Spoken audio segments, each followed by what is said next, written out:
ശിർക്കാരോപണം ഷിർക്കിലേക്ക് നയിച്ചുകൊണ്ടിരിക്കുന്ന വഴികൾ. 1.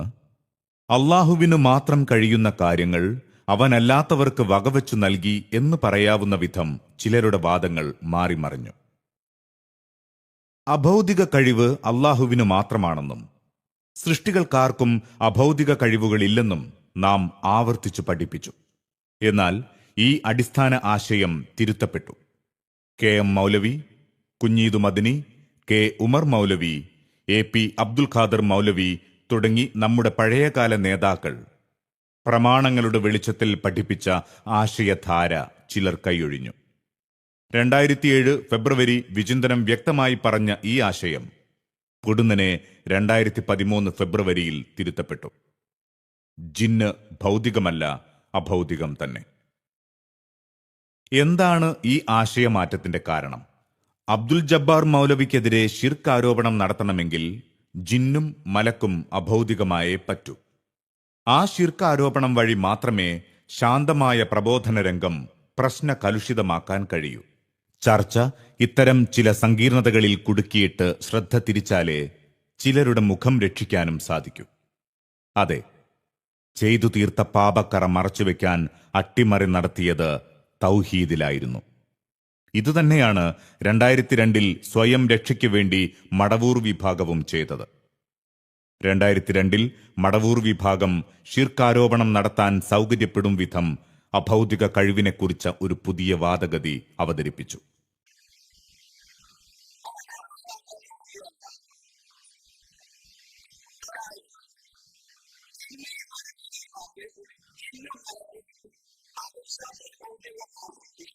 അങ്ങനെ അവർ ചെയ്ത അതേ പ്രവർത്തനം അന്ന് അവരെ എതിർത്ത ചിലർ ഇപ്പോൾ ഏറ്റെടുത്തു. ആ ജിന്നിന്റെ കഴിവ് അദൃശ്യമായ കഴിവാണ്, അഭൗതികമായ കഴിവാണ്. അതുകൊണ്ട് അദൃശ്യമായ ജിന്നിനോട് ആ ജിന്നിന്റെ കഴിവിൽപ്പെട്ടത് ചോദിക്കുന്നത് അദൃശ്യമായ രീതിയിലുള്ള ചോദ്യമാണ്, അഭൗതികമായ രീതിയിലുള്ള ചോദ്യമാണ്. അതുകൊണ്ടാണ് ജിന്നിന്റെ കഴിവിൽപ്പെട്ടത് ചോദിക്കുന്നതും ശിർക്കാണ്, ശിർക്കാണ്, ശിർക്കാണ് എന്ന് പറയുന്നു. ഒരിക്കലും അബദ്ധത്തിൽ പറഞ്ഞതല്ല ഈ വരികൾ. മറ്റൊരു വേദിയിൽ നിന്ന് വീണ്ടും ആവർത്തിക്കുന്നു. അദൃശ്യമാണ്, അഭൗതികമാണ്.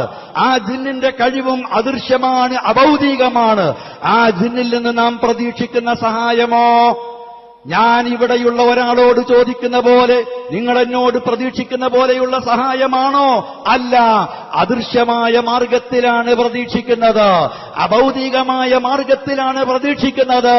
അതുകൊണ്ട് തന്നെയാണ് ജിന്നിനോടുള്ള സഹായത്തേട്ടം ഹാജറുണ്ടാകട്ടെ ഇല്ലാതിരിക്കട്ടെ അത് ശിർക്കാണെന്ന് വ്യക്തമാക്കിയിട്ടുള്ളത്.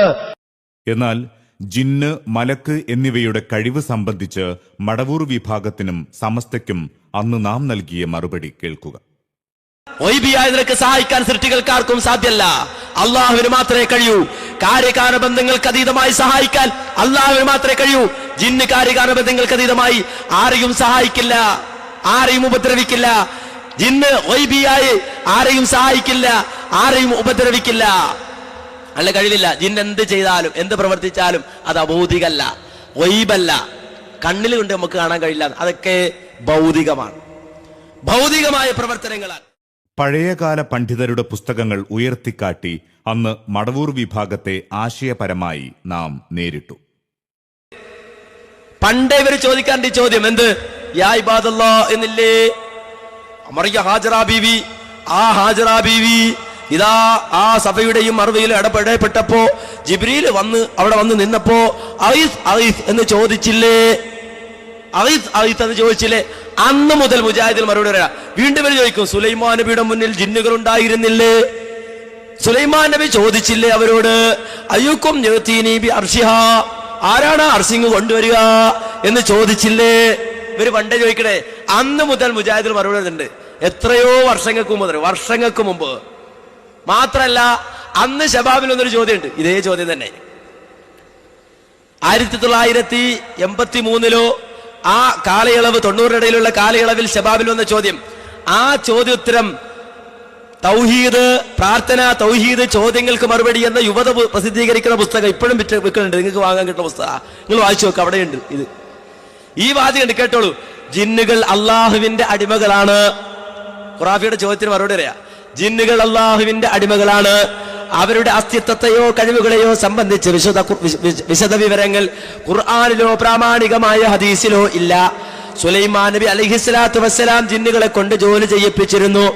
അവരോട് പല കാര്യങ്ങളും ആവശ്യപ്പെട്ടിരുന്നു. ഇനി അടുത്ത വാചകം കേട്ടോ. എന്നാൽ അദ്ദേഹം ജിന്നിനോട് പ്രാർത്ഥിച്ചുവെന്ന് ഖുർആനിലോ ഹദീസിലോ പറഞ്ഞിട്ടില്ല. ഇനി അടുത്ത വാചകം കേട്ടോ.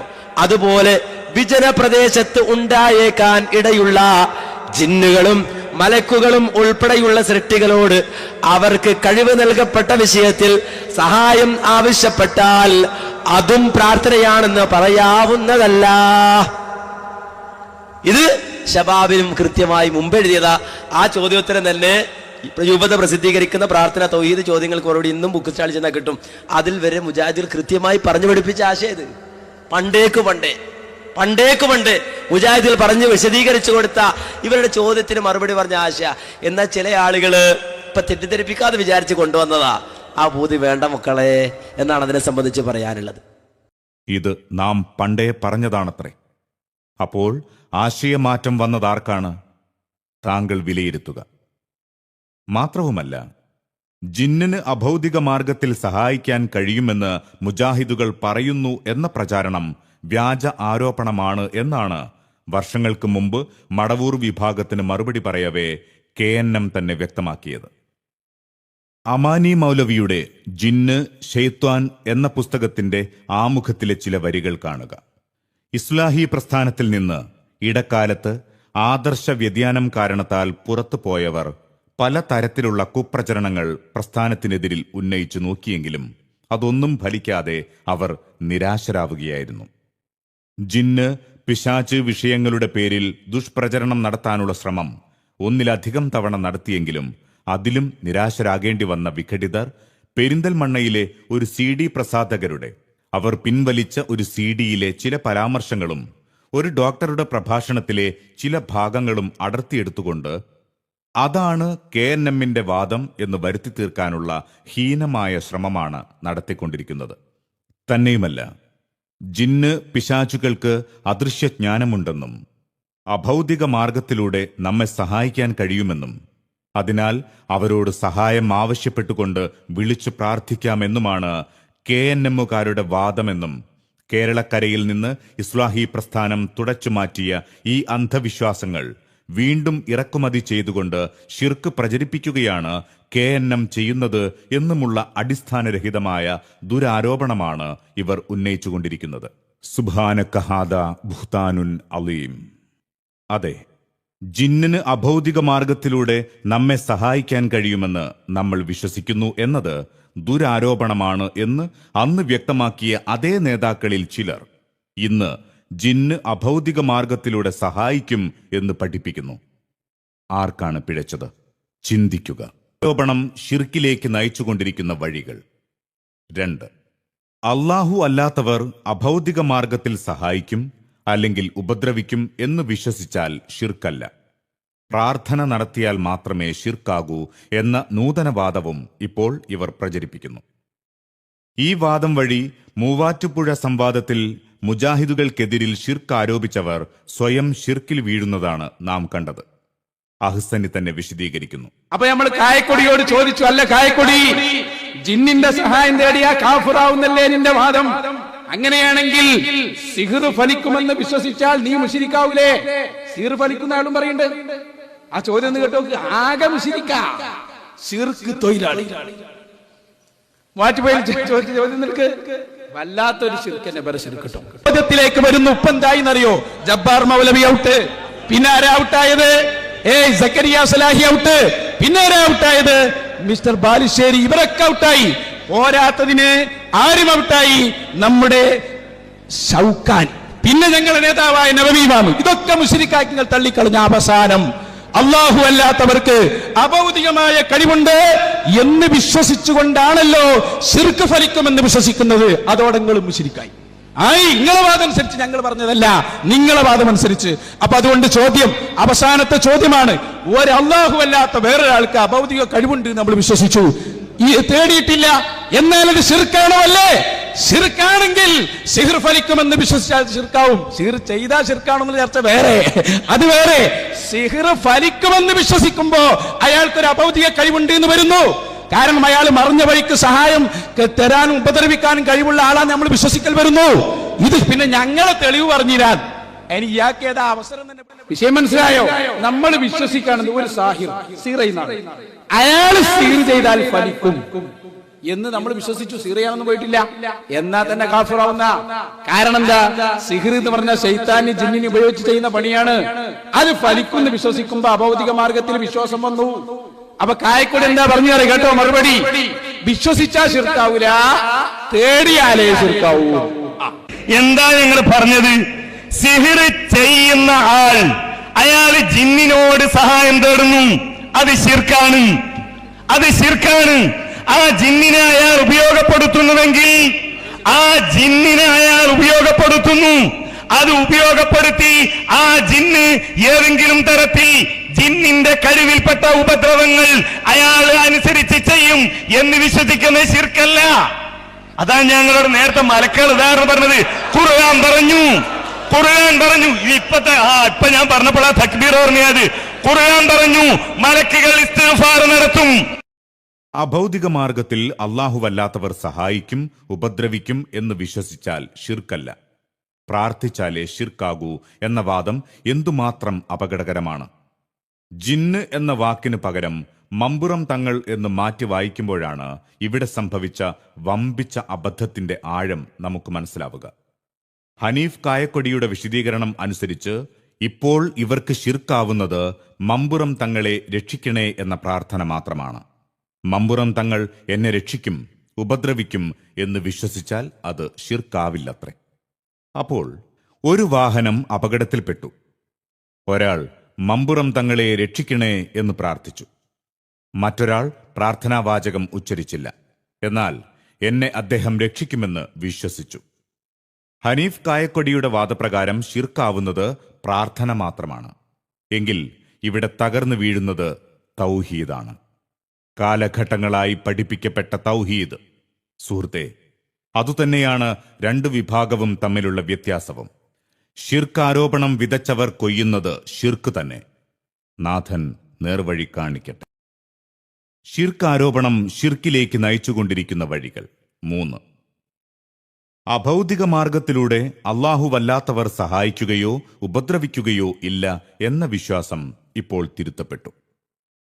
ജിന്നിന്റെ കഴിവ് അഭൗതികമാക്കി അവതരിപ്പിച്ച ഇവർ അതേസമയം ജിന്ന് ഉപദ്രവിക്കുമെന്ന് കൂടി പറയുന്നു. പച്ചക്കള്ളം പറഞ്ഞു നടക്കുന്നതിനെന്തർത്ഥം?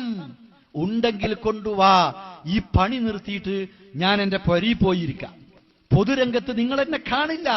കളവാണ് നിങ്ങൾ എഴുതുന്നത്, കളവാണ് നിങ്ങൾ പറയുന്നത്, കളവാണ് നിങ്ങൾ പ്രചരിപ്പിക്കുന്നത്. ആ കളവാണ് നിങ്ങളുടെ കൂട്ടാളി. കാരണം തനസ്സലു അലാ കുല്ലി അഫാകിൻ അസീം. ആ കള്ളത്തരം നിർത്തൂ. ആ ചെകുത്താൻ, ജിന്ന്, പിശാച്ച് എന്ന ബാധ നിങ്ങളെ വിട്ടൊഴിഞ്ഞേക്കും, നിങ്ങൾക്ക് രക്ഷപ്പെടാം. ആ ചെകുത്താൻ, ജിന്ന്, പിശാച്ച് എന്ന ബാധ നിങ്ങളെ വിട്ടൊഴിഞ്ഞേക്കും, നിങ്ങൾക്ക് രക്ഷപ്പെടാം. KJUവിന്റെ പേരിൽ പ്രസിദ്ധീകരിക്കപ്പെട്ട പുസ്തകത്തിൽ ഈ ആശയം കാണാം.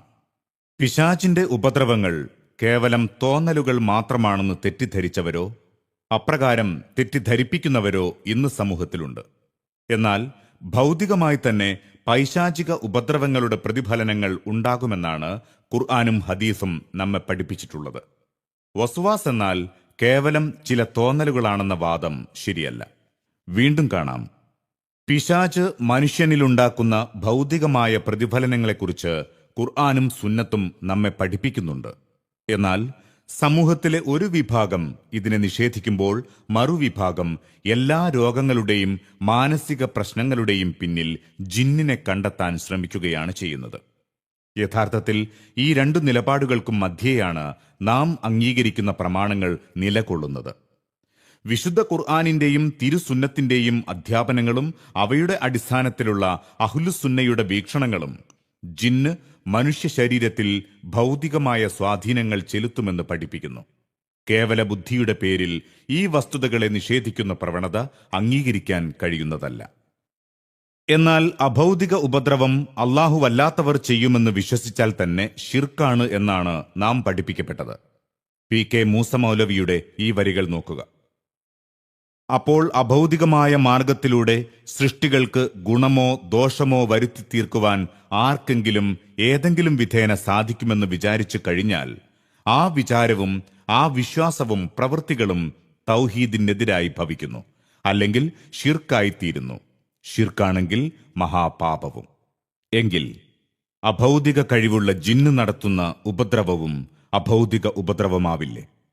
അപ്പോൾ അഭൗതിക മാർഗത്തിൽ അല്ലാഹു അല്ലാത്തവർ ഉപദ്രവിക്കുമെന്ന് വിശ്വസിച്ചാൽ അത് ഷിർക്കാണ് എന്ന് വ്യക്തമായല്ലോ. എങ്കിൽ ആ വഴിക്കും ഷിർക്ക് അരിച്ചെത്തുന്നുണ്ട്. ഇത് പറയുന്നത് നമ്മുടെ സഹോദരങ്ങൾ ഷിർക്കിലെത്തി എന്ന് തെളിയിച്ച് അവരെ പുറത്താക്കാൻ വേണ്ടിയല്ല, മറിച്ച് ചില കുതന്ത്രപ്പണികൾ വരുത്തിയ ദുരന്തത്തെക്കുറിച്ച തിരിച്ചറിവ് പകരാൻ മാത്രമാണ്. ഷിർക്കിലേക്ക് നയിച്ചുകൊണ്ടിരിക്കുന്ന വഴികൾ 4. ജിന്നും മലക്കും പ്രാർത്ഥന കേൾക്കും എന്ന വികലവാദം ഇപ്പോൾ ഇവരിൽ ചിലർ അവതരിപ്പിച്ചുകൊണ്ടിരിക്കുന്നു.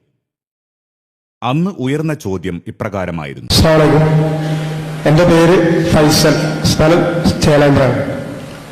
എനിക്ക് ചോദിക്കാനുള്ളത് 2-3 ചോദ്യം ചോദിക്കാനുണ്ട്. ഞാൻ അവസരം തരികയാണെങ്കിൽ ചോദിക്കാമെന്ന് വിചാരിക്കുന്നുണ്ട്. ഒന്നാമതായി ചോദിക്കാനുള്ളത് നാസർ സുലമിയോടാണ്. ഇപ്പൊ ഇവിടെ കുറച്ച് മുമ്പ് പറഞ്ഞു റക്കീബ് അത്തീദിന്റെ വിഷയം. റക്കീബ് അത്തീദിന്റെ വിഷയം നാസർ സുലമി പറഞ്ഞു, കായക്കൊടിയും പറഞ്ഞു. അതില് റക്കീബ് അത്തീദ് വിശേഷമുള്ള മലക്കിനോട് ഞാൻ ഇവിടുന്ന് വിളിച്ച് ദുആ ചെയ്താല് ആ ദുആ റക്കീബ് അത്തീദ് വിശേഷമുള്ള മലക്ക് കേൾക്കോ കേൾക്കൂലേ? ആ ചോദ്യത്തിന് ഉത്തരം പറയാം. കേൾക്കുമെങ്കിൽ കേൾക്കുന്നു നാസർ സുലമി ഉത്തരം പറയാം, കേൾക്കൂലെങ്കിൽ കേൾക്കൂല എന്ന് നാസർ സുലമി ഉത്തരം പറയാം. അപ്പോ അതിനുള്ള ഉപചോദ്യം എനിക്ക് ചോദിക്കാനുണ്ട്. ഉത്തരം ശ്രദ്ധിക്കുക. നേരത്തെ തന്നെ പറഞ്ഞതാണല്ലോ കേൾക്കും. പിന്നെ ആ ചോദ്യം ചോദിക്കേണ്ട ആവശ്യമില്ല. കേൾക്കുന്നാണല്ലോ നിങ്ങൾ പറഞ്ഞത് എന്ന് പറഞ്ഞിട്ട് ചോദിച്ചാൽ മതി. റഖീബ് അതീദിനെ വിളിച്ചാൽ കേൾക്കും, റഖീബ് ദുആ കേൾക്കും, മലക്കുകൾ ദുആ കേൾക്കും, അതേപോലെ തന്നെ ജിന്നുകൾ ദുആ കേൾക്കും. അതുകൊണ്ടാണ് നാസർ സുലമി ഖുർആനിലെ ആയത്ത് ധരിച്ചുകൊണ്ട് പറഞ്ഞത്, നാഥ നിന്നിൽ ശരണം, ഞങ്ങളുടെ ഹൃദയങ്ങൾ നിന്റെ മാർഗത്തിൽ തന്നെ നിലനിർത്തേണമേ. മുകളിൽ നൽകിയ ഉത്തരം ആ വിഭാഗത്തിലെ മുഴുവൻ ആളുകളും അംഗീകരിക്കുന്നു എന്ന് നാം വിശ്വസിക്കുന്നില്ല. ഈ പുത്തൻവാദം അവതരിപ്പിച്ചവർക്ക് തന്നെ ഈ വിശ്വാസം ഉണ്ടോ എന്നറിയില്ല. എന്നാൽ കാലഘട്ടങ്ങളായി നാം പുലർത്തിപ്പോന്ന ചില ധാരണകൾ പൊളിച്ചുമാറ്റി പകരം ചില സ്വയംകൃത നിലപാടുകൾ ഉണ്ടാക്കിയപ്പോൾ ഇവർക്ക് ഇതൊക്കെ പറയേണ്ടി വന്നു. പരസ്യവേദികളിൽ നിന്നുയർന്ന ചോദ്യങ്ങൾക്ക് മുമ്പിൽ പതറിയപ്പോൾ ഇങ്ങനെ പലതും പറഞ്ഞുകൊണ്ടിരിക്കുന്നു ചില സഹോദരങ്ങൾ. ഇന്ന് ജിന്നും മലക്കും പ്രാർത്ഥന കേൾക്കുമെന്ന് പറഞ്ഞവർ തന്നെ ഈ വിവാദങ്ങൾക്ക് മുമ്പ് പഠിപ്പിച്ചത് എന്തായിരുന്നു? എങ്കിൽ സഹോദരങ്ങളെ, അവർക്ക് ഖുർആൻ മറുപടി പറയുന്നു. നിങ്ങൾ എന്തിനാണ് അല്ലാഹുവല്ലാത്തവരെ വിളിച്ച് പ്രാർത്ഥിക്കുന്നത്? എന്തിനാണ് നിങ്ങൾ അവരെ വിളിക്കുന്നത്? നിങ്ങളുടെ പ്രാർത്ഥന കേൾക്കാനല്ലേ? നിങ്ങളുടെ പ്രാർത്ഥന കേട്ടുകൊണ്ട് നിങ്ങളുടെ പ്രാർത്ഥനയ്ക്ക് ഉത്തരം ചെയ്യാനല്ലേ അല്ലാഹുവിന് പുറമെയുള്ളവരെ നിങ്ങൾ വിളിച്ച് ദുആ ചെയ്യുന്നത്? എങ്കിൽ ഖുർആൻ സന്നിഗ്ധമായി പറഞ്ഞു, ഇൻ തദ്ഉഹും, നിങ്ങൾ അവരെ വിളിച്ചാൽ ലാ യസ്മഉ ദുആഅകും, നിങ്ങളുടെ പ്രാർത്ഥന അവർ കേൾക്കില്ല. കറാമത്തിന്റെ കഴിവില്ലേ? മുഅ്ജിസത്തിന്റെ കഴിവില്ലേ? പടച്ചതമ്പുരാൻ അത് കൊടുത്തുകൂടെ? കൊടുക്കുകയില്ല എന്ന് ഖുർആൻ പറയുന്നു. നിങ്ങൾ അല്ലാഹുവല്ലാത്തവരോട് പ്രാർത്ഥിക്കുകയാണോ? ആ പ്രാർത്ഥന കേൾക്കാനുള്ള കഴിവ് ലോകത്തൊരു ശക്തിക്കും അല്ലാഹു കൊടുക്കില്ല. കഴിവ് കൊടുക്കുന്നവൻ തന്നെ പറയുന്നു, ഇൻ തദ്ഉഹും, നിങ്ങൾ അവരെ വിളിച്ചാൽ, ആരെ വിളിച്ചാൽ ബിംബം മാത്രമാണോ? ഒരിക്കലുമല്ല. കൽ അംബിയാ, പ്രവാചകന്മാരെ നിങ്ങൾ വിളിച്ചാൽ, വൽ മലായിക, മലായികത്തുകളെ നിങ്ങൾ വിളിച്ചാൽ, ഈസാ നബി നിങ്ങൾ വിളിച്ച് ദുആ ചെയ്താൽ, ഉസൈർ പ്രവാചകനെ നിങ്ങൾ വിളിച്ച് ദുആ ചെയ്താൽ, വശയാത്തീൻ, പിശാചുകളെ വിളിച്ചുകൊണ്ട് നിങ്ങൾ ദുആ ചെയ്താൽ, വൽ ജിന്ന്, ജിന്നുകളെ വിളിച്ചുകൊണ്ട് നിങ്ങൾ ദുആ ചെയ്താൽ, ലാ യസ്മഉ ദുആഅകും, നിങ്ങളുടെ ദുആ അവർ കേൾക്കില്ല. അത് പറയുമ്പോൾ വീണ്ടും നിങ്ങളുടെ മനസ്സിൽ സംശയം ഉണ്ടാകും. ചെരിപ്പടി ശബ്ദം കേൾക്കില്ലേ എന്നായിരിക്കും നിങ്ങളുടെ മനസ്സിലെ സംശയം. മരിച്ചവർ ചെരിപ്പടി ശബ്ദം കേൾക്കില്ലേ, മുങ്കർ നക്കീറിന്റെ ശബ്ദം കേൾക്കില്ലേ എന്ന് പറഞ്ഞുകൊണ്ടൊരു പക്ഷേ നിങ്ങൾ വാദപ്രതിവാദത്തിന് തയ്യാറായേക്കും, ഖണ്ഡനമണ്ഡലത്തിന് തയ്യാറായേക്കും. എന്നാൽ നിങ്ങൾ ഖണ്ഡനമണ്ഡന വാദപ്രതിവാദം നടത്തി മരിച്ചവർ കേൾക്കുമെന്ന് സങ്കല്പിച്ചാൽ തന്നെയും വലൗ സമിഉ, അവർ കേൾക്കുമെന്ന് നിങ്ങൾ ജൽപ്പിച്ചാൽ തന്നെയും മസ്തജാബൂലക്കും, കേൾക്കാനല്ലല്ലോ വിളിച്ചത്, എന്റെ വിളിയൊന്ന് കേട്ടോട്ടെ എന്ന് വിചാരിച്ചല്ലല്ലോ വിളിച്ചത്. നിങ്ങളുടെ പ്രാർത്ഥനയ്ക്ക് ഉത്തരം കിട്ടാനല്ലേ, നിങ്ങളുടെ ആവശ്യം നിറവേറാനല്ലേ അവരെ നിങ്ങൾ വിളിച്ചത്. എന്നാൽ മസ്തജാബൂലക്കും, നിങ്ങളുടെ ആവശ്യം നിറവേറ്റിത്തരാൻ, നിങ്ങളുടെ പ്രാർത്ഥനയ്ക്ക് ഉത്തരം തരാൻ അവർക്ക് സാധിക്കുകയില്ല, അവർക്ക് കഴിയുകയില്ല. അതെ, പ്രാർത്ഥന അല്ലാഹു അല്ലാതെ മറ്റാരും കേൾക്കുകയില്ലെന്ന ആശയം തന്നെയാണ് എല്ലാവരും പഠിപ്പിച്ചത്. എന്നാൽ ഇപ്പോൾ ആകെ മാറി മറിഞ്ഞിരിക്കുന്നു. മനുഷ്യന്റെ പ്രാർത്ഥനാവാചകങ്ങളുടെ ശബ്ദം മലക്കുകൾ ഉൾപ്പെടെ അവിടെ സന്നിഹിതരായ പലർക്കും കേൾക്കാൻ കഴിയുമെന്നതിൽ തർക്കമില്ലല്ലോ. എന്നാൽ പ്രാർത്ഥന എന്നത് ഹൃദയത്തിൽ സംഭവിക്കുന്ന അതിസൂക്ഷ്മമായ ഒരു സ്വകാര്യ സംഭാഷണമാണ്. അത് ഒരാൾക്കും കേൾക്കാൻ കഴിയില്ലെന്ന് ഖുർആൻ പ്രഖ്യാപിക്കുന്നു.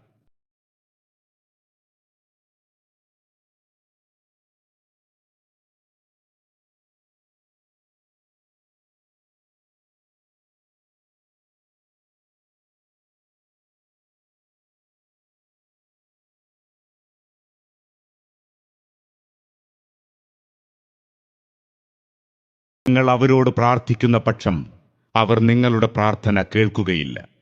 അവർ കേട്ടാലും നിങ്ങൾക്കവർ ഉത്തരം നൽകുന്നതല്ല.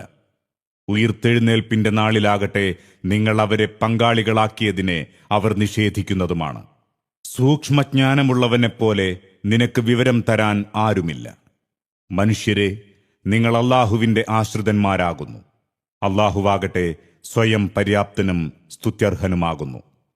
മുജാഹിദുകളുടെ യഥാർത്ഥ നിലപാട് മറന്നുപോയവർ ബഹുമാന്യനായ AP അബ്ദുൽ ഖാദർ മൗലവിയുമായുള്ള ഈ ഫോൺ സംഭാഷണം കേൾക്കുക. അല്ലാഹു അല്ലാത്തവരോട് ദുആ ചെയ്താൽ അവർ ദുആ കേൾക്കുമോ? ഖുർആൻ പറഞ്ഞാലല്ലേ. എന്തേ?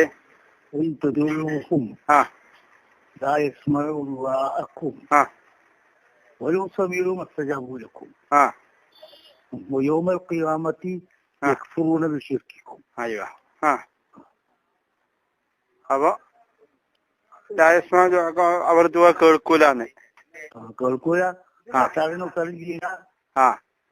പിന്നല്ല, നിങ്ങൾ നിങ്ങളെ ഈ പ്രവർത്തനത്തെ സംബന്ധിച്ച് മാഷറേല് അവർ നിഷേധിക്കുകയും ചെയ്യും. അയ്യോ, അപ്പൊ മലക്കാളും ചിന്നാളും ഒന്നും നമ്മളെ ദുആ കേൾക്കൂല.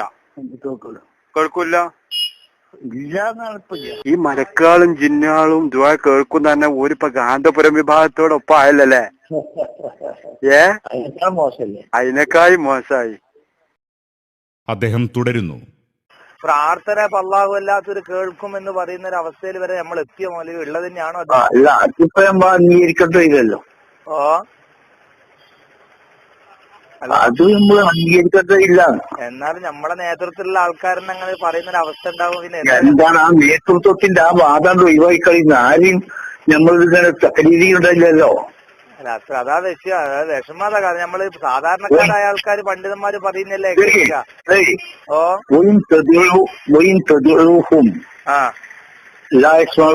നിങ്ങൾ അവരെ വിളിച്ച് തേടുകയാണെങ്കിൽ അവരുടെ നിങ്ങളുടെ തേട്ടം അവർ കേൾക്കുകയില്ല. അതെ അതെ. ഓരോ സമയവും കേട്ടാൽ തന്നെ, കേട്ടിരുന്നുവെങ്കിൽ തന്നെ, കേട്ടാൽ തന്നെയല്ല, കേട്ടിരുന്നുവെങ്കിൽ തന്നെ പിന്നെ മക്തജാബൂലക്കും നിങ്ങൾക്ക് അവർക്ക് നിങ്ങൾക്ക് ഉത്തരം നൽകാൻ കഴിയുമായിരുന്നില്ല. അതെ അതെ. ഇനി അവിടെ സന്നിഹിതരാവുന്നവർ പ്രാർത്ഥന നടത്തുന്നവന്റെ കേവലം ശബ്ദമല്ല, പ്രാർത്ഥന തന്നെ കേൾക്കുമെന്നാണ് ഇവരുടെ വാദമെങ്കിൽ ഈ ചോദ്യത്തിന്റെ മറുപടി കൂടെ പറയുക.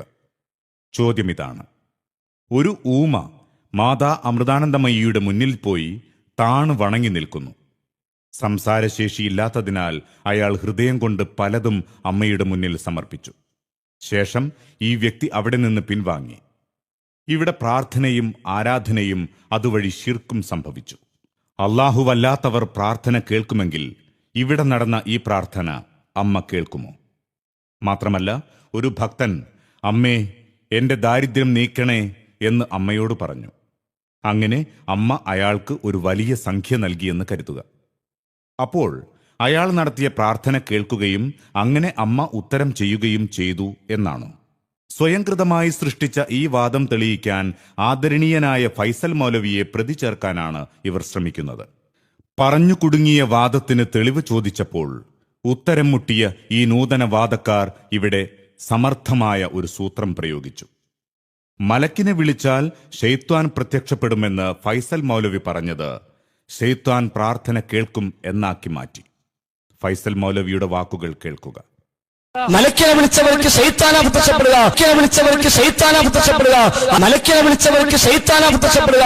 അതുകൊണ്ടാണ് നാളെ പരലോകത്ത് മലക്കുകളെയും അവർ ആരാധിച്ചവരെയും ഒരുമിച്ച് കൂട്ടിയിട്ട് നിങ്ങൾ ഇവർ ആരാധിച്ചിരുന്നുവോ എന്ന് ചോദിക്കുമ്പോൾ മലക്കിന്റെ മറുപടി എന്താ? അവർ ജിന്നുകളെയാണ് ആരാധിച്ചിരുന്നത്. ഇനി ഇയാൾ കൃത്രിമം നടത്തുന്നത് കാണുക. അത് ദുആ ആണോ അല്ലേ എന്നതിന് ഫൈസൽ മുസ്ലിയാർ തോന്നി. മലക്കേ എന്ന് വിളിച്ചപ്പോ ശൈത്താൻ വിളി കേട്ട് അവിടെ എത്തുകയും ഉത്തരം ചെയ്യുകയും ചെയ്തു. ശൈത്താൻ വിളി കേട്ട് അവിടെ എത്തുകയും ഉത്തരം ചെയ്യുകയും ചെയ്തു. അതിനെന്താ തെളിവ്? ബൽ കാനൂ യഅ്ബുദൂനൽ ജിന്ന. ഞാൻ ഓതിയതല്ല, ഫൈസൽ മുസ്ലിയാർ ഓതി. അതെ, പ്രത്യക്ഷപ്പെടും എന്നത് ഉത്തരം ചെയ്യും എന്നാക്കി മാറ്റി. തൗഹീദിൽ നിന്ന് മനുഷ്യനെ വഴിതെറ്റിക്കാൻ ഇറങ്ങിത്തിരിച്ച പിശാച് മനുഷ്യനെ പിഴപ്പിക്കാൻ പല വഴിയും സ്വീകരിക്കും. മലക്കുകളെ വിളിക്കുന്നവരുടെ സാന്നിധ്യത്തിലെത്തി മലക്കുകൾ ഉത്തരം നൽകിയ പോലെ തോന്നിപ്പിച്ച് അവരെ ശിർക്കിൽ തന്നെ ഉറപ്പിച്ചു നിർത്തും എന്നാണ് അദ്ദേഹം പറഞ്ഞതിന്റെ ആശയം. ഇവിടെ മലക്ക് പ്രാർത്ഥന കേൾക്കുന്നില്ല എന്നും എന്നാൽ അവന്റെ അരികിലുള്ള അവന്റെ പ്രാർത്ഥനാവാചകങ്ങളുടെ ശബ്ദം കേൾക്കുന്ന പിശാച് അവനിൽ ഉത്തരം ചെയ്ത പ്രതീതി തീർക്കുന്നു എന്നുമാണ് അദ്ദേഹം പറഞ്ഞത്. വിളക്കുകൾ അണച്ച് ഇരുട്ടിലിരുന്ന് ഷെയ്ഖിനെ വിളിച്ചു നിലവിളിക്കുന്നവർക്ക് ഷെയ്ഖ് വന്നു എന്ന തോന്നലുണ്ടായി എന്ന് അവർ പറഞ്ഞാൽ അതിന്റെ മറുപടി വളരെ വ്യക്തമാണ്. ഒന്നുകിൽ അവിടെയുള്ള മുസ്ലിയാർ എന്തോ തന്ത്രമൊപ്പിച്ചു, അല്ലെങ്കിൽ പിശാച് ഇവരെ ഷിർക്കിൽ തന്നെ നിലനിർത്താൻ ചില കുതന്ത്രങ്ങൾ പണിതു. അല്ലാതെ പ്രാർത്ഥന കേട്ട് ഷെയ്ഖ് എത്തിയതല്ല തീർച്ച. ദജ്ജാൽ വരുന്ന നാളിൽ അവൻ മരിച്ചവരെ ജീവിപ്പിക്കുന്നത് പോലെ ചെയ്യുമ്പോൾ അതിനനുസരിച്ച് രൂപം മാറുന്നത് പിശാചാണ് എന്ന് പ്രവാചകൻ പഠിപ്പിച്ചതാണല്ലോ. അപ്പോൾ ജിന്നും മലക്കും പ്രാർത്ഥന കേൾക്കുമെന്ന് പറയുന്നവരും സമസ്തയും തമ്മിൽ ഇപ്പോൾ തർക്കം മഹാത്മാക്കൾ കേൾക്കില്ല എന്ന് മാത്രമാണോ? ശിർക്കാരോപണം വരുത്തിയ വിനയാണ് ഇതെല്ലാം. ഇത്തരം ഗുരുതരമായ വാദങ്ങൾ അവതരിപ്പിച്ചവർ ഇപ്പോഴും സംഘടനയുടെ നേതാക്കളും വക്താക്കളുമാണ്. നിരപരാധികളായ 10,000 പുറത്തും. എല്ലാം കാണുന്ന ഒരുവൻ മുകളിലുണ്ട്, മറക്കണ്ട. 5 വിളക്ക് കൊളുത്തലും ചില വിവാദങ്ങളും. സംഘടനാ പ്രതിസന്ധി ബീജം പ്രാപിച്ച ദിനങ്ങൾ. ഇനിയും ഇത് പിളരരുത് എന്ന് കരളുരുകി പ്രാർത്ഥിച്ച 1000. അന്ന് എരിതീയിൽ എണ്ണ ഒഴിക്കുന്ന പണിയെടുത്ത ചിലരുണ്ടായിരുന്നു. ഷിർക്കിന്റെ നിറം ചേർത്ത കള്ളക്കഥകൾ കുത്തിനിറച്ച് ലേഖനമെഴുതി ചില മാന്യന്മാർ. ഷിർക്കാരോപണം ഷിർക്കിന്റെ ചളിക്കുഴിയിൽ എത്തിക്കുമെന്ന സത്യം അവരുടെ ചില അനുഭവങ്ങൾ നമ്മെ പഠിപ്പിക്കുന്നു. ഈ രംഗം കാണുക. ഇനി ഈ ഭാഗം കേൾക്കുക. ഈ വടവൂരികളെ സംബന്ധിച്ചിടത്തോളം നിങ്ങൾ ചിന്തിക്ക്, ഇത് കണ്ടു, ഇത് വർത്തമാന, ഇത് വർത്താനം. ആരാണ് ഇസ്ലാമി പ്രസ്ഥാനത്തിന്റെ ആദർശത്തിൽ നിന്ന് പുറത്തു പോകുന്നത്? ആരാണ് ഇസ്ലാമിക വിരുദ്ധ ആശയം ചെയ്തുകൊണ്ടിരിക്കുന്നത്, പ്രവർത്തിച്ചുകൊണ്ടിരിക്കുന്നത്? ഈ വർത്തമാനത്തിൽ ഒരു ഫോട്ടോ 2005 സെപ്റ്റംബർ 22 വ്യാഴാഴ്ച പുറത്തിറങ്ങിയ വർത്തമാനാണ്. ഇതൊരു ഫോട്ടോ. ആരാന്നല്ലേ? ദാ നിൽക്കണ ഒരാൾ മെഴുകുതിരിയും പിടിച്ചിട്ട്. ആരാത്? സലാഹുദ്ദീൻ മദനി. സലാഹുദ്ദീൻ മദനി നമ്മെ കുറിച്ച് ഒരു ഫോട്ടോ ഇട്ടെങ്കിൽ ഒരു നാട് നീളങ്ങനെ ഒട്ടിച്ചേർന്നേനെ അല്ലേ? സലാഹുദ്ദീൻ മദനി, വേറൊരു ആളുണ്ട്, ഒരു സ്വാമിയോ വേറൊരു അച്ഛൻ മെഴുകുതിരിയും പിടിച്ചോണ്ടിരിക്കുക. മതസൗഹാർദ്ദം വേണം, മെഴുകുതിരി കത്തിച്ചിങ്ങനെ പിടിച്ചോണ്ടിരിക്കുക. 3 പേരും കൂടി സലാഹുദ്ദീൻ മദനിയുടെ ചിത്രം കാണുന്നത്. എങ്കിൽ ഇത് മടവൂരികൾ ചെയ്തുകൊണ്ടിരുന്നു. ഇവിടെ നിഷേധിച്ചോ, എതിർത്തോ? എന്തേ ഒരു 4 CD ഇറക്കിക്കൂടായിരുന്നോ? സലാഹുദ്ദീൻ മദനിയും മെഴുകുതിരിയും ഒരു 4 CDക്ക് വകുപ്പുണ്ടായിരുന്നല്ലോ, ഇറക്കിയോ? ഇല്ല. എന്നാ ഇത് പറ്റോ നമുക്ക്? ചിലപ്പോ നാളെ വ്യാഖ്യാനം വരും, വിശദീകരണം വരും. എന്ത്? അത് മതസൗഹാർദ്ദം. മതസൗഹാർദ്ദം മനസ്സിലായി. അത് അഡ്വാൻസ് ആയിട്ട് കൂടെ തന്നാ തീരുമല്ലോ. മതസൗഹാർദ്ദമാണ്. അങ്ങനെ ആവുമ്പോ എല്ലാവർക്കും കൊത്താം. അങ്ങനെയാണ് ഇങ്ങനെ പറഞ്ഞ നാളെ വ്യാഖ്യാനിക്കേണ്ട ഖുറാഫികളെ പോലെ. ആ വ്യാഖ്യാനം ആദ്യം തന്നെ അഡ്വാൻസ് ആയിട്ട് തകർത്തൽ എന്താണെന്നറിയോ? ശബാബ് ഞാൻ പറഞ്ഞു ശബാബ് നിങ്ങൾ കുളിപ്പിച്ച് വൃത്തിയാക്കുന്നു പറഞ്ഞു. ഈ ശബാബ് ആ ശബാബിൽ 98 നവംബറില് നീയത്തില്ലാത്ത നിലവിളക്കും എഴുത്തിരുത്തരും. ഒരാളെ നീയത്തൊന്നും ഇല്ല, ഹൈന്ദവാചാരാണെന്ന് നീയത്തൊന്നും ഇല്ല, വെറുതെ പോയി ഇങ്ങനെ ഒരാൾ സ്റ്റേജിൽ പോയിട്ട് ഇങ്ങനെ വെറുതെ എന്തെടുക്കുക, ഒരു നിലവിളക്ക് കത്തിക്കുക. അങ്ങനെ നീയത്തില്ലാത്ത നിലവിളക്കും എഴുത്തിരുത്തലും ഇത് പറ്റുമോന്ന് ചോദിച്ചു. അപ്പോ ശബാബ് പറയാ പറ്റൂല, ചിർക്കാന്ന് പറയാൻ പറ്റൂല. പക്ഷെ അത് ഒരു മുസ്ലിമിന് ചെയ്യാൻ പറ്റുമോ? പറ്റൂല. അതിന് കാരണം പറഞ്ഞു നോക്കൂ. 1-2 കാരണം പറഞ്ഞു. ഒരു കാരണം ഞാൻ വായിച്ചരാം. 2, രാത്രിയിലാണ് നിലവിളക്ക് കൊളുത്തുന്നതെങ്കിലും ഒരാളെ പറയാൻ വെട്ടയില്ലാതെ മെഴുകുതിരി കത്തിച്ചാൽ നാളെ പറയണ്ട. മനസ്സിലായോ? രാത്രിയിലാണ് നിലവിളക്ക് കൊളുത്തുന്നതെങ്കിലും ഭൗതികമായ വെളിച്ചമല്ല ലക്ഷ്യമാക്കപ്പെടുന്നതെന്ന് വ്യക്തമാകുന്നു. ചടങ്ങുകളിൽ നല്ല പ്രകാശമുള്ള വൈദ്യുത ബൾബുകളോ ഗ്യാസ് ലൈറ്റുകളോ ഉപയോഗിക്കുന്ന ഇക്കാലത്ത് വെളിച്ചത്തിന് നിലവിളക്കിനെ ആശ്രയിക്കുന്ന പ്രശ്നമില്ലല്ലോ. അപ്പോൾ ദീപാരാധനയില്ലെങ്കിലും ദീപാരാധനാ ചടങ്ങിന്റെ അനുകരണമെങ്കിലും ഉണ്ടെന്നുറപ്പാകുന്നു. കണ്ടോ? അപ്പൊ ദീപാരാധന ഇല്ലെങ്കിലും അതിന്റെ അനുകരണമുണ്ട്. അതുകൊണ്ട് ചെയ്യാൻ പറ്റൂല. നിലവിളക്കിന് പകരം മെഴുകുതിരി അല്ലെ? ആരാ മെഴുകുതിരി കത്തിക്കാറ്? ക്രൈസ്തവരാണ്. നിലവിളക്ക് ഹൈന്ദവരാണ്. അപ്പോ നിലവിളക്ക് ഹൈന്ദവർ സ്വീകരിച്ച മെഴുകുതിരി അത് ക്രൈസ്തവരുടെ സമീപനാണ്. അവരുടെ ദീപാരാധനാ ചടങ്ങുമായി ബന്ധപ്പെട്ടതാണ്. ആ ചടങ്ങിനാണ് സലാഹുദ്ദീൻ മദനി പോയി മെഴുകുതിരി പിടിച്ചത്. CD ഇറക്കിയോ? നിങ്ങള് CD ഇറക്കിയോ? ഇല്ല. പക്ഷേ ഇപ്പോൾ ഇത്തരം ബഹളങ്ങളൊന്നുമില്ല, ചോദ്യവുമില്ല, മറുപടിയുമില്ല.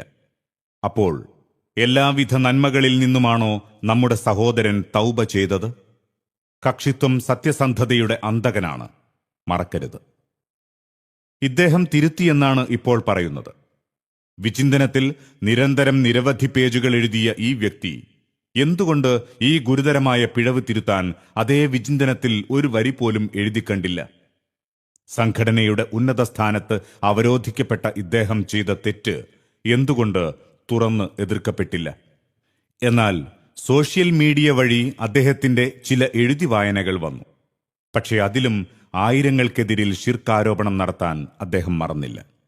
ഇനിയും ഈ വിഷയം വിവാദമാക്കി ജിന്നുകളോട് സഹായം നടത്താൻ തെളിവുണ്ടാക്കാൻ ശ്രമിക്കുന്ന വില കുറഞ്ഞ പരാമർശങ്ങൾ അവസാനിപ്പിക്കണമെന്ന് വിനയപൂർവ്വം ഞാൻ അഭ്യർത്ഥിക്കുകയാണ്. ഇനി തിരുത്തി എന്നതുകൊണ്ട് മാത്രം ഇവിടെ പ്രശ്നങ്ങൾ തീരുമോ? ഇദ്ദേഹം KNM-ന്റെ സംസ്ഥാന സെക്രട്ടറിയാണ്.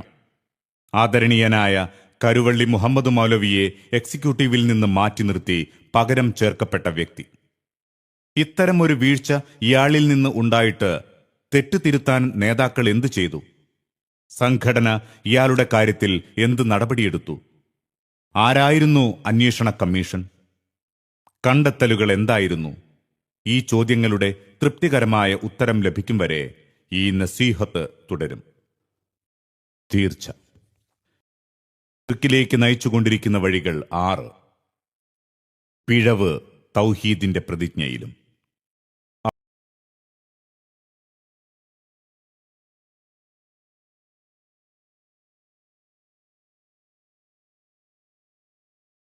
പ്രവാചകന്മാർ മാനവ സമൂഹത്തെ പഠിപ്പിച്ച അടിസ്ഥാന ആദർശം. ചരിത്രത്തിലുടനീളം തൗഹീദിന്റെ എതിരാളികൾ വികലമാക്കാൻ ശ്രമിച്ചതും ഈ അടിസ്ഥാന ആശയം തന്നെ. ലാത്തയും ഉസ്സയും മനാത്തയും ആശാകേന്ദ്രങ്ങളായി സ്വീകരിച്ച ജാഹിലിയ സമൂഹത്തിനും പിഴച്ചത് ഈ അടിസ്ഥാന വിഷയത്തിൽ തന്നെയാണ്. ഇവിടെ പഠിപ്പിക്കപ്പെടുന്ന മാത്രം എന്ന ആശയത്തിൽ വെള്ളം ചേർത്തവർ പറഞ്ഞ ന്യായങ്ങൾ വിഭിന്നമായിരിക്കാം. പക്ഷേ അടിസ്ഥാനപരമായി ഈ സത്യമാണ് വികലമാക്കപ്പെട്ടത്. സ്വന്തം വാദം തെളിയിക്കാൻ കഴിയാതെ വന്നപ്പോൾ സമസ്തയുടെ ഇരു ഗ്രൂപ്പുകളിലെയും ചില നേതാക്കൾ മാത്രം എന്ന ആശയം തിരുത്താൻ ചില ശ്രമങ്ങൾ നടത്തുകയുണ്ടായി. ഈ ക്രൂരമായ ഖുർആൻ കയ്യേറ്റത്തിനെതിരിൽ മുജാഹിദുകൾ അന്ന് ശക്തമായി രംഗത്ത് വന്നു. അവസാനം അദ്ദേഹത്തിന് ഇങ്ങനെ പറയേണ്ടി വന്നു: കാരുണ്യകനും ഭരണവാരിധിയുമായ അള്ളാഹുവിന്റെ തിരുനാമത്തിൽ. അല്ലേ? അങ്ങനെയല്ല അർത്ഥം? എല്ലാവരും പറയുന്ന അർത്ഥം തന്നെയല്ലേ? തിരുനാമത്തിൽ മാത്രമാണോ അതല്ല വേറെ ആരുടെങ്കിലും നാമം അവിടെ നമ്മൾ ചേർക്കുന്നുണ്ടോ? അള്ളാഹുവിന്റെ തിരുനാമത്തിൽ മാത്രം. അല്ലേ? സംശയമുണ്ടോ? സംശയമുണ്ടോ ആർക്കെങ്കിലും? അള്ളാഹുവിന്റെ തിരുനാമത്തിൽ മാത്രം അല്ലേ? സംശയമില്ല. പിന്നെ എന്തുകൊണ്ടാണ് എല്ലാവരും അള്ളാഹുവിന്റെ നാമത്തിൽ എന്ന് പറഞ്ഞ് തിരുനാമത്തിൽ എന്ന് മാത്രം എന്ന് പറയാതെ അള്ളാഹുവിന്റെ നാമത്തിൽ എന്ന് പറഞ്ഞു നിർത്തിയത്?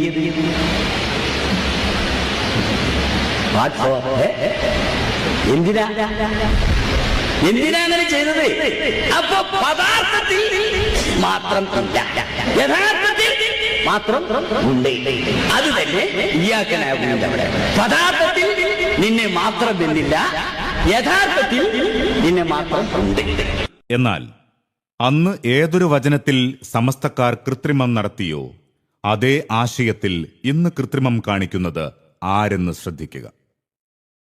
നമ്മൾ ഓരോരുത്തരും ആവർത്തിച്ച് ഓരോ ദിവസവും നിർബന്ധമായി ഓരോ മുസ്ലിമും ഇയ്യാക നഅ്ബുദു വ ഇയ്യാക നസ്തഈൻ എന്ന് പറയുന്നു. അള്ളാഹുവിന്റെ മുന്നിൽ നെഞ്ചത്ത് കൈവച്ചുകൊണ്ട് പ്രതിജ്ഞയെടുക്കുകയാണ്, അള്ളാഹുവേ നിന്നെ മാത്രമാണ് ഞാൻ ആരാധിക്കുന്നത്, നിന്നോട് മാത്രമാണ് ഞാൻ സഹായം തേടുന്നത്. ഈ ഇസ്തിആനത്ത് അള്ളാഹുവിനോട് മാത്രം എന്നത് ഒരു മുസ്ലിമിനെ കൊണ്ട് ആവർത്തിച്ച് പ്രതിജ്ഞ ചെയ്യിപ്പിക്കുന്നു. ആ പ്രതിജ്ഞ പരിശുദ്ധ ഖുർആനിലെ ഉമ്മുൽ ഖുർആൻ എന്ന സൂറത്തുൽ ഫാത്തിഹയിൽ രേഖപ്പെടുത്തപ്പെടുകയും ചെയ്തിരിക്കുന്നു. ഈ ഇസ്തിആനത്ത് അതിൽ നിന്ന് അള്ളാഹുവിനോട് മാത്രം ചെയ്യേണ്ട ഇക്കാര്യത്തിൽ നിന്ന്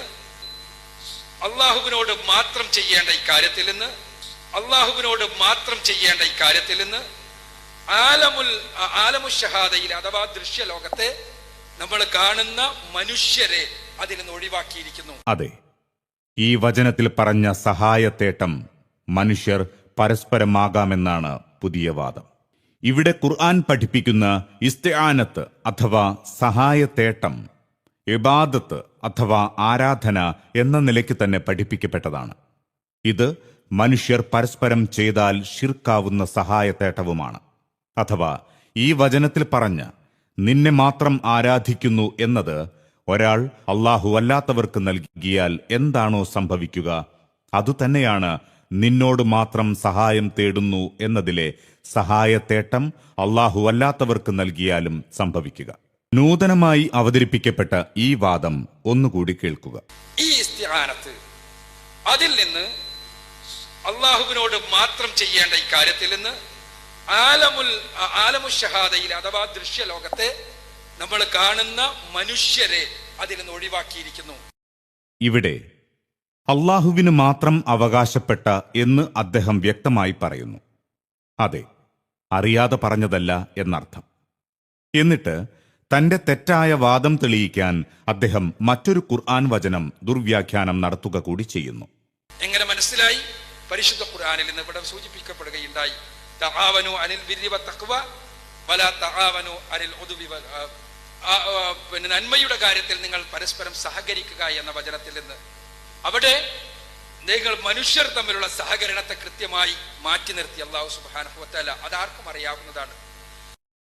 സൂറത്തു മാഇദയിലെ ഈ വചനത്തിന്റെ അടിസ്ഥാനത്തിൽ ഫാത്തിഹയിലെ നിന്നോട് മാത്രം ചോദിക്കുന്നു എന്ന് പറഞ്ഞ സഹായത്തേട്ടം മനുഷ്യർ തമ്മിലാകാമെന്ന് പഠിപ്പിച്ച ഒരു പ്രാമാണിക തഫ്സീറും കാണുക സാധ്യമല്ല. എം അക്ബറിന്റെ വാദമനുസരിച്ച് സൂറത്തു മാഇദയിലെ സഹായ ചോദ്യവും ഇയ്യാക നഅ്ബുദുവിലെ സഹായ ചോദ്യവും ഒരേ അർത്ഥത്തിലുള്ളതാണ്. എന്നാൽ സൂറത്തുൽ മാഇദയിൽ പറഞ്ഞ സഹായം അള്ളാഹുവിനോട് മാത്രം ചോദിക്കേണ്ട സഹായമല്ല, മറിച്ച് മനുഷ്യർക്ക് പരസ്പരം ചോദിക്കാവുന്ന സഹായമാണ്.